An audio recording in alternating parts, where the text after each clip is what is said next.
Assalamualaikum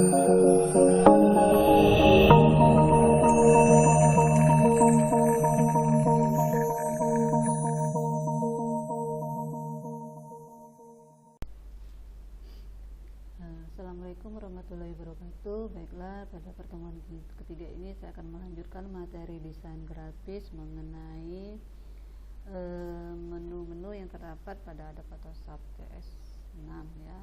Nah, kita lanjutkan pertemuan yang ketiga ini dari pertemuan kedua kemarin, batasnya mengenai tentang palette. Apa itu palette? Palette itu adalah memudahkan kita dalam navigasi editing image ya. Ada yang istilahnya namanya palette wheel, yaitu di dalam palette wheel ini kita mengatur resolusi layar lebih besar ya. Resolusinya terdiri dari ada 800, 600, kemudian ada 1024 dikalikan 768 ya. Dalam palette ini akan disembunyikan.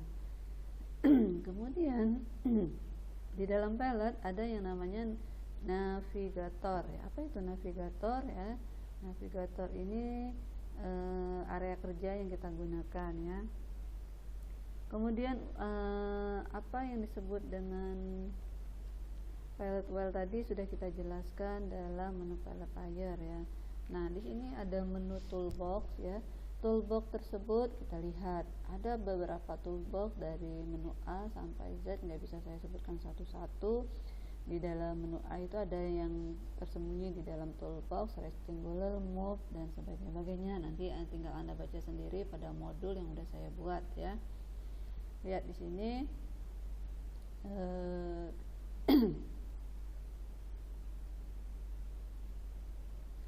adapun kita melanjutkan mengenai area kerja Photoshop, yaitu menampil image, memperbaiki kesalahan, duplikasi, terus ekstra, dan memberikan aplikasi lainnya. Nah, di sini menampilkan image. Gimana menampilkan image? Yaitu di dalam Photoshop ya, ada jenis format yang sering kita gunakan menampilkan image. Ada bentuknya JPG, BMP, GIF, PNG, DIF, dan lain sebagainya. Itu untuk mengatur format. Kemudian ada yang namanya kita ingin buka file ya, file yang sudah kita buat. Bagaimana caranya? Kita klik menu file, open ya. Kemudian kita double klik ya. Adapun yang istilahnya namanya meminimalisasi menu. Apa sih meminimalisasi menu? Ada kalanya kita ingin membuat area kerja tersebut supaya tampilannya lebih maksimal ya. Nah, di sini kita lihat untuk menyembunyikan dan menampilkan kami toolbar option bar ya, bisa kita gunakan dengan cara cepat, yaitu menggunakan shortcut tab.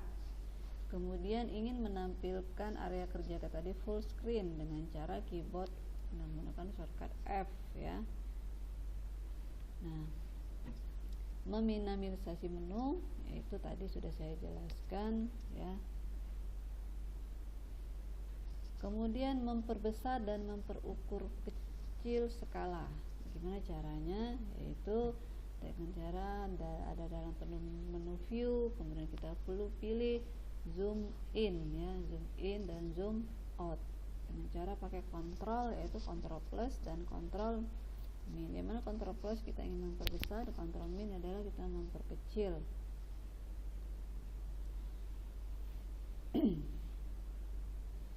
Zoom artinya di sini zoom tool digunakan untuk mengaktifkan zoom tool. Caranya yaitu dengan menggunakan Z. Selanjutnya bagaimana caranya?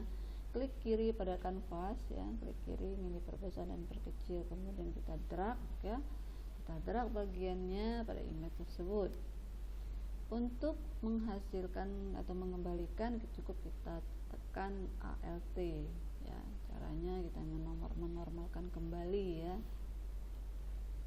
Apa itu navigator palette? Ya, navigator palette juga dapat digunakan untuk mempermudah kita dalam memperbesar dan memperkecil skala tampilan ya.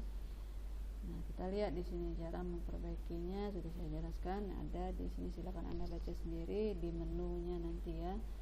Kemudian ada yang namanya history brush. Apa itu history brush ya?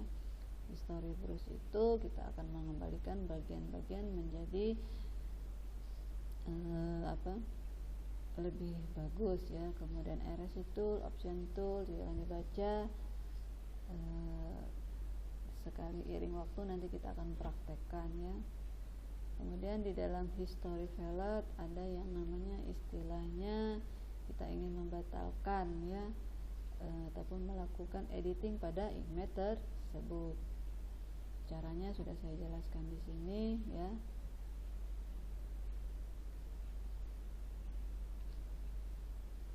Jadi itu saja dulu yang ingin saya sampaikan.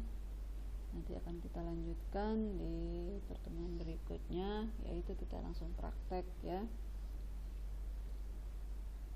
Adapun cara menghapus ya, menghapus history, caranya adalah klik nama state yang akan kita hapus, kemudian kita klik ya, kita drag sub yang harus kita ini nanti kita praktekkan biar lebih jelas.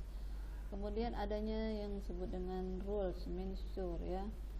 Rule itu bagaimana caranya kita menggunakan rules, sudah ada 3 item di sini dengan menggunakan Ctrl R ya, ataupun double klik pada pojok kiri rulesnya ya. Oke, pada pertemuan ketiga itu saja yang ingin saya sampaikan. Nanti akan kita praktekkan di pertemuan yang keempat, itu sebagai teori sedikit singkat ya. Penjelasan biar Anda lebih paham, silakan dibaca lagi dan diulang modul yang sudah saya buat. Akhir kata saya ucapkan wabillahi taufiq wa hidayah. Wassalamualaikum warahmatullahi wabarakatuh.